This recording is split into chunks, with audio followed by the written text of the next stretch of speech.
आचार्य विनोबा भावेंनी सांगितलेले चित्तप्रज्ञ दर्शन व्याख्यान 18. चित्तप्रज्ञ लक्षणे समाप्त झाली. आता शेवटच्या श्लोकात फलश्रुती सांगितली आहे. पण पुष्कळशा भारूड धर्मग्रंथातील फलश्रुती जशी वायफळ श्रुती असते तशी गीतेची पद्धती नाही. गीतेत नेहमी अनुभवसिद्ध, सयुक्तिक आणि नेमकी फलश्रुती सांगितलेली असते. येथेही तशीच शास्त्रीय फलश्रुती सांगितली आहे. एषा ब्राह्मीस्थिती पार्थ नैनां प्राप्य विमुह्यति स्थित्वा स्यामन्तकालेपि ब्रह्मनिर्वाणमृच्छति. अर्जुना स्थिती ब्राह्मी पावतान चळे पुन्हा टिकूनी अंतःकाळीही ब्रह्मनिर्वाण मिळवी. हे अर्जुना, या स्थितीला ब्राह्मी स्थिती म्हणतात. ही ज्याला लाभली तो पुन्हा त्यापासून ढळत नाही. मरणकाळीही ती स्थिती तशीच टिकते आणि त्यामुळे तो ब्रह्मनिर्वाण मिळवतो, अशी फलश्रुती शेवटचा श्लोक सांगत आहे. येथील स्थिती शब्द वृत्तीहून वेगळेपणा सुचवणारा आहे. स्थितप्रज्ञ शब्दात देखील हाच शब्द आला आहे. वृत्ती आणि स्थिती यामधला फरक त्यांच्या धात्वर्थाकडे लक्ष दिले असता अधिक स्पष्ट होईल. स्थितीमध्ये स्था धातू आहे. स्था म्हणजे उभे राहणे, त्यात स्थिरतेचा व चांचल्याचा भाव आहे. वृत्तीमध्ये वृत्त धातू आहे. त्याचा अर्थ गरगर फिरणे, भ्रमत राहणे असा आहे. वर्तुळ शब्दात तोच धातू आहे. वृत्तीत अस्थिरतेचा, एके ठिकाणी टिकून न राहण्याचा भाव. माणसाच्या वृत्ती टिकत नाहीत, त्या पालटत राहतात. जागृतीतून सुषुप्ती, सुषुप्तीतून स्वप्न, जागृतीतल्या जागृतीत सुद्धा कधी क्रोध वृत्ती, कधी मोहवृत्ती, कधी उत्साह वृत्ती, कधी नैराश्य वृत्ती, असे अनेक वृत्तीभेद आहेत. वृत्तीभेद जरी अनेक असले तरी योगशास्त्राने त्यांना 5 प्रकारे वर्गीकृत केलं आहे. 5ही प्रकारच्या वृत्तीहून वेगळे होणे हा योग आहे.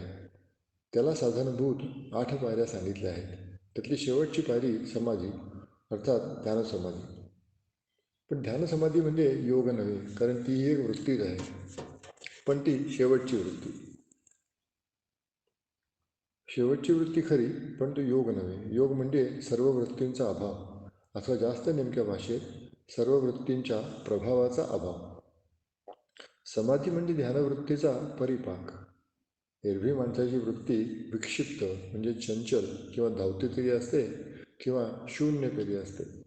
समाधीत ती स्थिर होते. स्थिर म्हणली की स्था धातू आला हे खरे, पण तो तात्पुरताच. समाधीने मुख्य लाभ हा होतो की इतर सर्व वृत्ती काढून टाकून इष्टदेवतेच्या चिंतनाची वृत्ती त्यात शिल्लक राहते. इष्टदेवता सर्व मंगलगुणांनी परिपूर्ण कल्पल्यामुळे तिच्या चिंतनाने चित्तातील मळ धुण्याला फार मोठी मदत होते. पण ध्यानाची ही समाधी काही काळाने उतरते. ध्यानसमाधीरूप वृत्तीच्याही पलीकडे गेल्याने वृत्तीशून्य स्थिरता लाभते. हिला योगशास्त्रात प्रज्ञा म्हणलं आहे.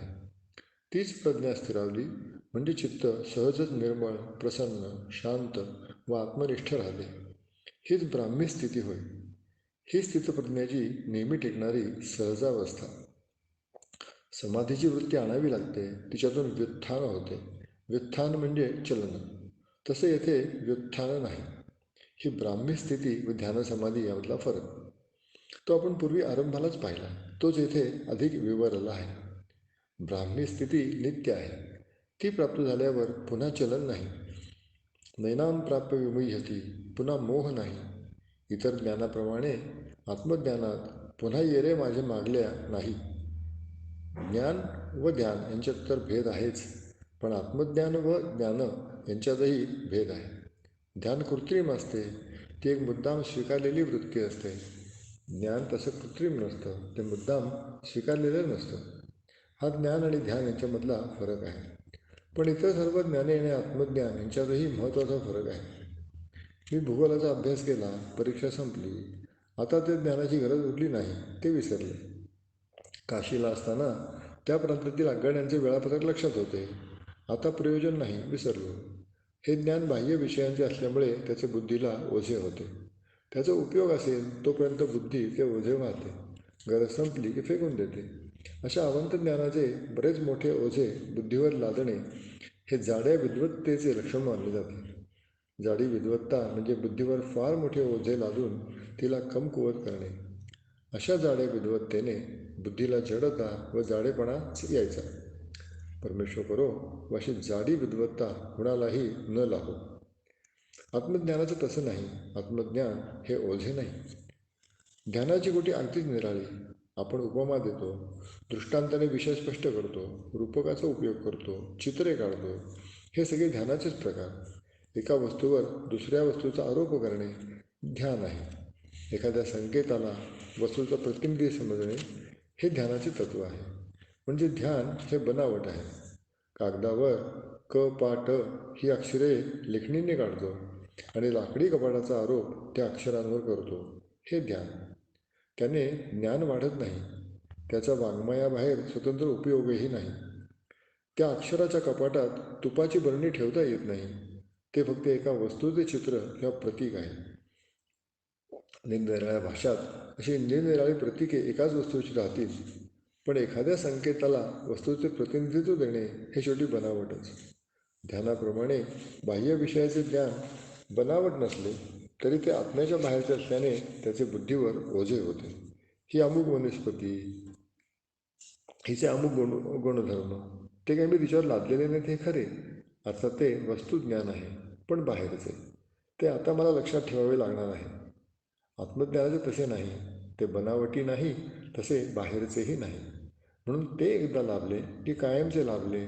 मग ते नाहीसे होण्याचा अथवा मलिन होण्याचा संभव नाही. आता ते ज्ञान बौद्धिक नाही तर आत्मगत आहे, आत्म्यात भिनलेले.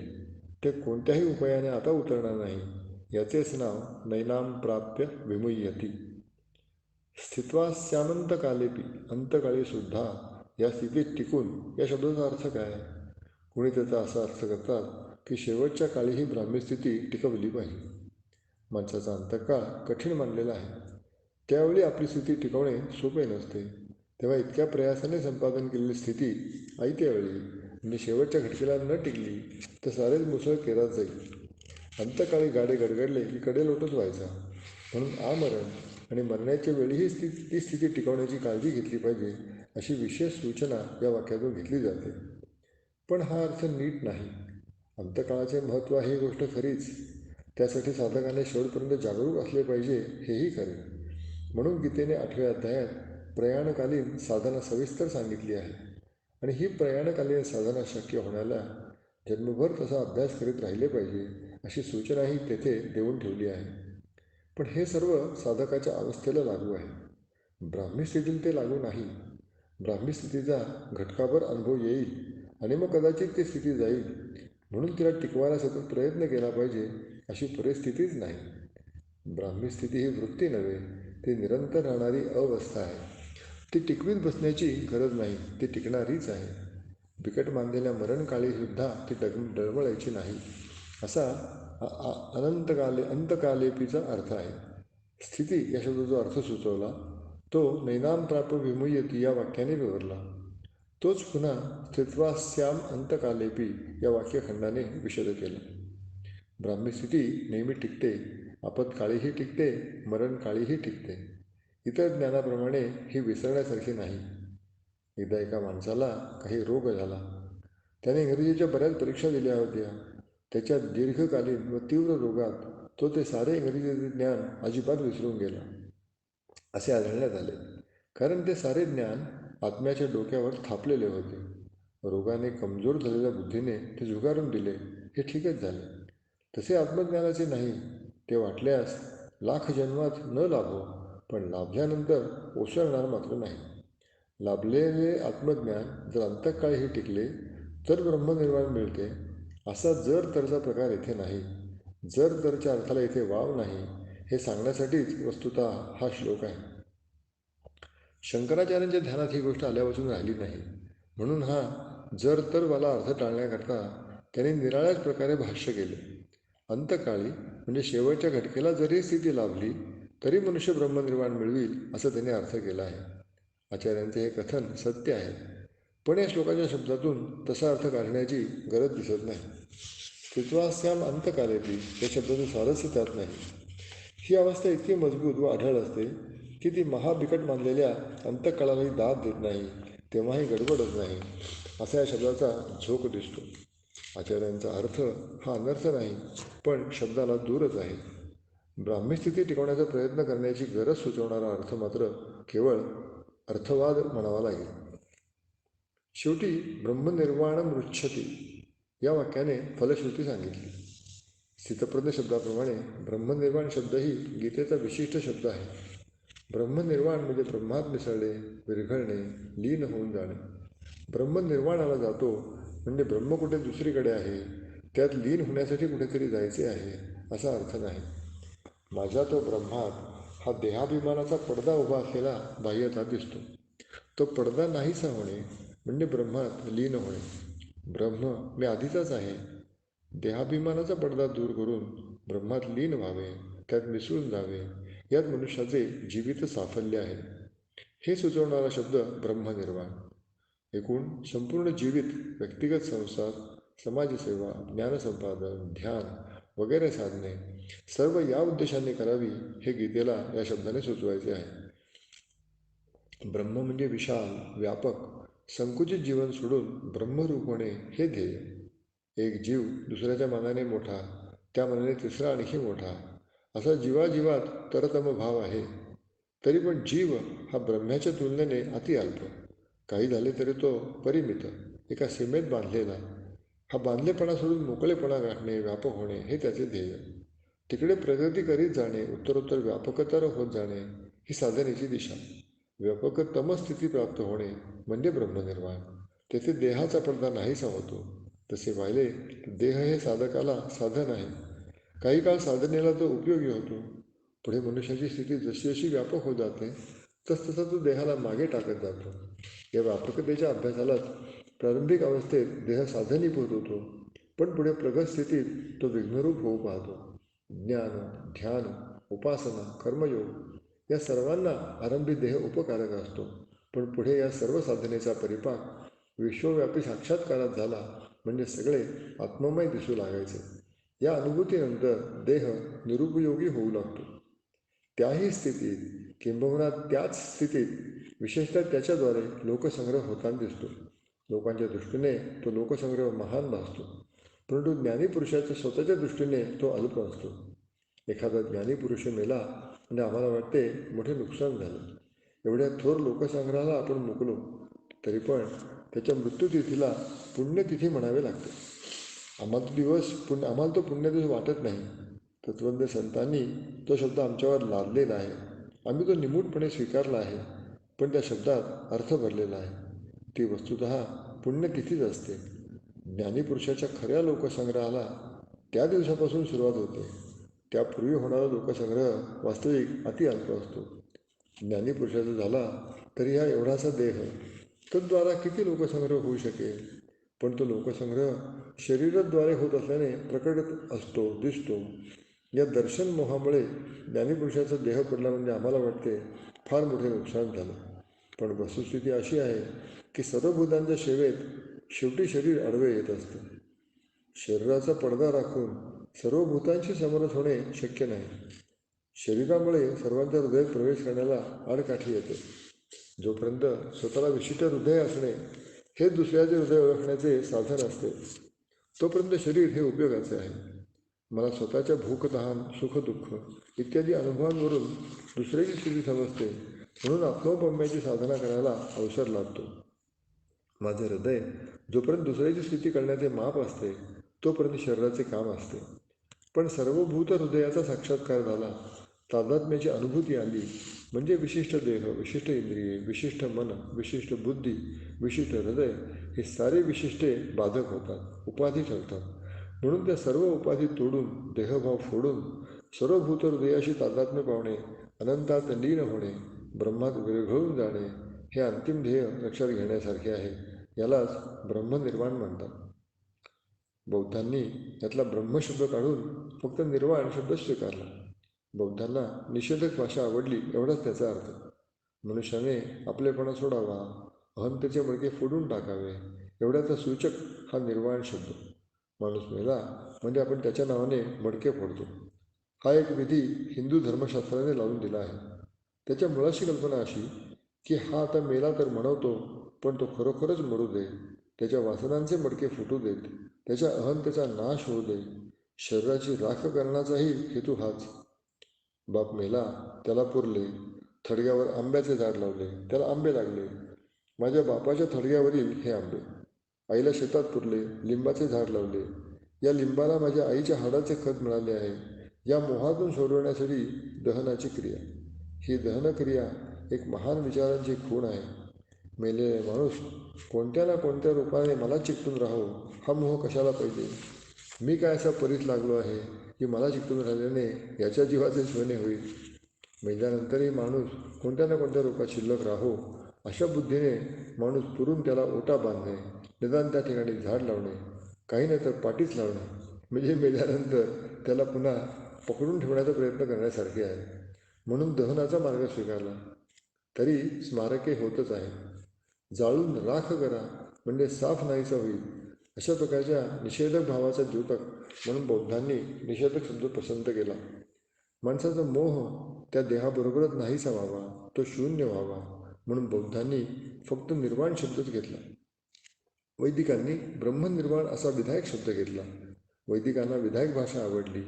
का आवडली ते बघा. म्हणजे दोन्ही पक्षांच्या भाषेतील गोडी आणि मर्यादा लक्षात येतात. भाषा म्हणली की ती पूर्णपणे निर्दोष असणे शक्य नाही. भाषेचे स्वरूपच असे विलक्षण आहे की ती एका बाजूने अर्थ समजावून देते, दुसऱ्या बाजूने गैरसमज निर्माण करते. विधायक आणि निषेधक दोन्ही भाषांचे भाव लक्षात घेऊन रुचेल ते स्वीकारा. वैदिकांना वाटले की मोक्ष अभावरूप म्हणण्यापेक्षा भावरूप म्हणणे योग्य. आम्ही नाहीसे झालो, शून्य झालो म्हणण्यापेक्षा आम्ही व्यापक झालो, अनंत झालो म्हणणं बरं, असं वैदिकांना वाटलं. उलट बौद्ध म्हणतो, आम्ही नाहीसे झालो म्हणण्याला असे घाबरता का? जरा हिंमत करा, शून्य बना, नाहीसे म्हणण्याची भीती सोडा. मी अनंत होईन, व्यापक होईन, सर्वमय होईन म्हणण्यात जो अस्तित्वाचा मोह आहे तो सोडून द्या. यावर वैदिक म्हणतो, येथे भीतीचा आणि मोहाचा मुद्दा नाही. अनुभूतीच्या विरुद्ध कल्पना कशी करायची? आत्तापर्यंत नानाविध साधना करून सर्व सोडले आणि आत्मनिष्ठ झालो. जन्ममृत्यू मागे टाकून आपले वास्तविक स्वरूप गाठले. धर्माने अधर्म मारला, फलत्यागाने धर्म जिरवला, ईश्वरार्पणाने फलत्याग उडवला. शेवटी अद्वैतानुभूतीने ईश्वरालाही माझ्यात सामावून घेतलं. तो मीच नाहीचा कसा होणार? हे कसं मानायचं? सर्व अवस्तूंचे निराकरण केल्यावर उरणारा जो मी, तोच व्यापक झालो, ब्रह्ममय झालो, हेच म्हणणे योग्य आहे. पण मोक्ष भावरूप म्हणला तरी त्यात काही नवीन जोडायचे नसते असं वैदिकांचाही आशय नाही. जोडायचे असते असं वैदिकांचाही आशय नाही. उलट बौद्धांनाही आत्म्याच्या अस्तित्वाचा निषेध करायचा आहे अशी कल्पना करणे हा मी त्यांच्याविषयीचा गैरसमज समजतो.